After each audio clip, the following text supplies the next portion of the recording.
Hello students, welcome back to my YouTube channel. ನಾನು ನಿಮಗೆ ಇವತ್ತಿನ ವಿಡಿಯೋದಲ್ಲಿ ಅಡ್ವಾನ್ಸ್ ಫಿನಾನ್ಷಿಯಲ್ ಮ್ಯಾನೇಜ್ಮೆಂಟ್ ಸಬ್ಜೆಕ್ಟ್ನಲ್ಲಿ ಕಾಸ್ಟ್ ಆಫ್ ಈಕ್ವಿಟಿ ಶೇರ್ಸನ್ನು ಹೇಗೆ ಫೈಂಡ್ ಔಟ್ ಮಾಡಬೇಕು ಅಂತ ತಿಳಿಸ್ಕೊಡ್ತಾ ಇದ್ದೀನಿ. ಅದರಲ್ಲಿ ಡಿವಿಡೆಂಡ್ ಗ್ರೋತ್ ಅಪ್ರೋಚ್ ಅಂಡರಲ್ಲಿ ಕಾಸ್ಟ್ ಆಫ್ ಈಕ್ವಿಟಿ ಶೇರ್ಸನ್ನು ಫೈಂಡ್ ಔಟ್ ಮಾಡೋದು ಹೇಗೆ ಅಂತ ಇವತ್ತಿನ ವಿಡಿಯೋದಲ್ಲಿ ತಿಳಿಸ್ಕೊಡ್ತಾ ಇದ್ದೀನಿ. ಕಾಸ್ಟ್ ಆಫ್ ಈಕ್ವಿಟಿಗೆ ಫಾರ್ಮುಲಾ ಇದು D/P + G × 100.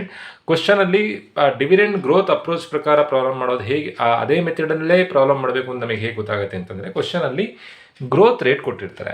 ಕ್ವಶನಲ್ಲಿ ಗ್ರೋತ್ ರೇಟ್ ಕೊಟ್ಟಿದ್ದಾರೆ ಅಂತಂದರೆ ನೋಡಿ, ಈ ಕ್ವಶನಲ್ಲಿ ಗಮನಿಸ್ಬೋದು, if it is expecting to growth in the earnings for the next year at 12%.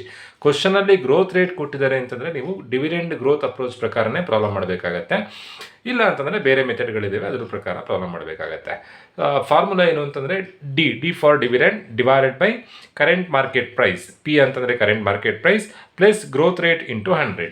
So ಈ ಫಾರ್ಮುಲಾ ಅಪ್ಲೈ ಮಾಡಿದಾಗ ನಮಗೆ ಕಾಸ್ಟ್ ಆಫ್ ಈಕ್ವಿಟಿ ಎಷ್ಟು ಅಂತ ಗೊತ್ತಾಗುತ್ತೆ. ಕಾಸ್ಟ್ ಆಫ್ ಈಕ್ವಿಟಿ ಅಂತಂದರೆ ಕಂಪನಿಗೆ ಟೋಟಲ್ ಆಗಿ ಈಕ್ವಿಟಿ ಶೇರ್ಸಿಂದ ಎಷ್ಟು ಖರ್ಚಾಗ್ತಾ ಇದೆ, ಅಥವಾ ಶೇರ್ ಹೋಲ್ಡರ್ಸಿಗೆ ಒಂದು ಕಂಪನಿಯ ಶೇರ್ಸಿಂದ ಡಿವಿಡೆಂಡ್ ಮತ್ತು ಪ್ರಾಫಿಟ್ ಸೇರಿ, ಡಿವಿಡೆಂಡ್ ಆಸ್ ವೆಲ್ ಆಸ್ ಶೇರ್ಸಿಂದ ಶೇರ್ಸ್ ಗ್ರೋತ್ ಆಗಿದ್ದರಿಂದ ಎಷ್ಟು ಲಾಭ ಆಗ್ತಾ ಇದೆ ಅಂತ ಎಷ್ಟು ರಿಟರ್ನ್ ಸಿಗ್ತಾ ಇದೆ ಅಂತ ಫೈಂಡ್ ಔಟ್ ಮಾಡೋದೇ ಕಾಸ್ಟ್ ಆಫ್ ಈಕ್ವಿಟಿ ಶೇರ್ಸ್.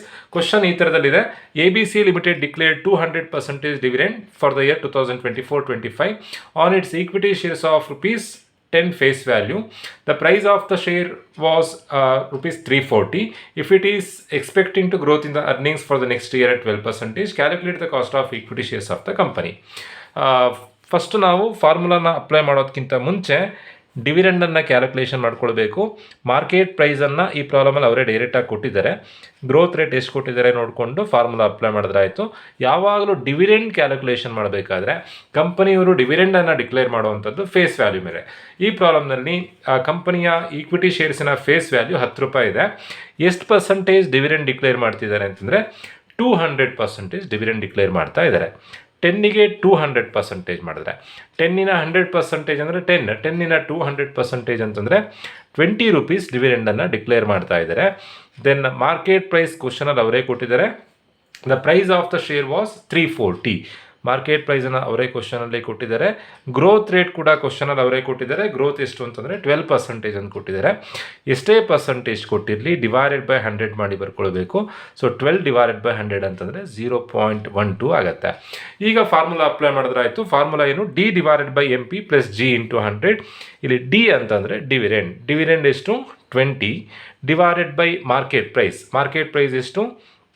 ಕ್ವಶನಲ್ಲಿ ಕೊಟ್ಟಿದ್ದಾರೆ market price. The price of the share was $340. Market price $340 plus growth rate ಎಷ್ಟು?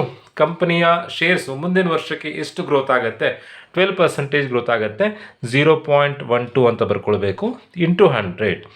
ಸೊ ಇವಿಷ್ಟನ್ನು ಸಿಂಪ್ಲಿಫೈ ಮಾಡಿದಾಗ ಫಸ್ಟು 20 / 340 ಪ್ಲಸ್ 0.12 × 100 ಮಾಡಿದ್ರೆ ಆಯಿತು. ಫಸ್ಟು 20 / 340 ಮಾಡಿದಾಗ ಬರುವಂಥ ಆನ್ಸರ್ 0.0588 ಆನ್ಸರ್ ಬರುತ್ತೆ.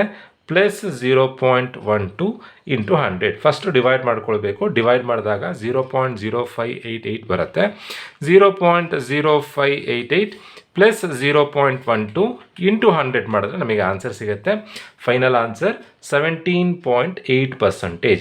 ಅಂದರೆ ಟೋಟಲ್ ಆಗಿ ಶೇರ್ ಹೋಲ್ಡರ್ಸಿಗೆ ಆ ಕಂಪನಿಯ ಶೇರ್ಸ್ನಲ್ಲಿ ಇನ್ವೆಸ್ಟ್ಮೆಂಟ್ ಮಾಡಿದ್ದಕ್ಕೆ 17% ರಿಟರ್ನ್ ಸಿಗ್ತಾ ಇದೆ. 5% ಡಿವಿಡೆಂಡ್ ಅಂತ ಸಿಗ್ತಾ ಇದೆ.